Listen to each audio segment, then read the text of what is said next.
Hello everyone, welcome to At Home with the Lincolns. You're joining me here today inside the master bedroom suites of Abraham and Mary Lincoln. Now the first thing you will notice, other than these rooms being fairly large, is that Abraham had a separate bedroom than Mary. But they didn't always live like this. When the couple first moved into this home in 1844, they would share a bedroom downstairs. My name is Ranger Paul, and join me as we look at the evolution of the master bedroom suites of Abraham and Mary Lincoln.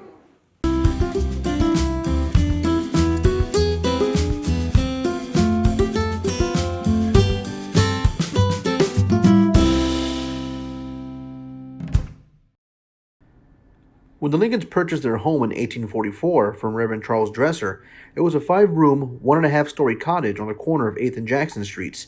If you notice, the bedrooms were upstairs and resembled more of a loft as opposed to full bedrooms. It also required going up narrow steps to access the rooms. You can imagine how uncomfortable this was for the young couple, especially Mary when she was pregnant with Eddie and having to deal with the little Robert running around the house. It didn't take long, however, for the Lincolns to remodel when in 1846 they added a bedroom to the first floor as well as a pantry to the back of the home. The Lincolns' new bedroom was located here in what is now the back parlors of the home. This would be their master bedroom for the next 9 years until 1855, when once again they would remodel and raise the home to a full 2 stories and relocate their master bedroom suite upstairs to where we're familiar with it today. Now, what most people don't know is that remnants of the original stairs that took Abraham up to his loft still exist within these walls today. Now, I've got permission from our curatorial staff to take you and show this to you. So if you bear with me with a little bit of a shaky camera, we can truly see something that is really special. Abraham did what any one of us would probably do when remodeling our home. He simply walled up the original doorways and access points. As close as we can tell, these steps were walled up during the major remodeling in 1855. They were discovered during an extensive renovation of the home in 1988.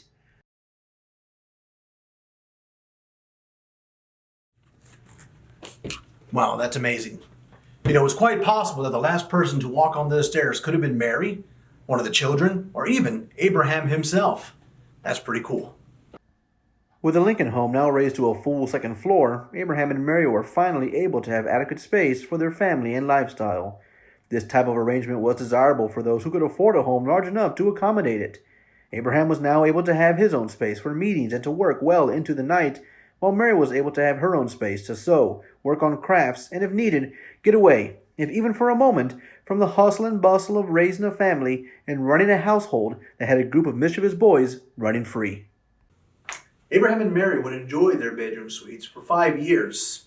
They would depart in 1861 for Abraham to become the President of the United States of America and Mary its First Lady. But these rooms still have many stories to tell us. I encourage you to comment below and let us know any questions that you may have regarding these rooms, and together we can go digging for those answers. I'm Ranger Paul, and thanks for watching.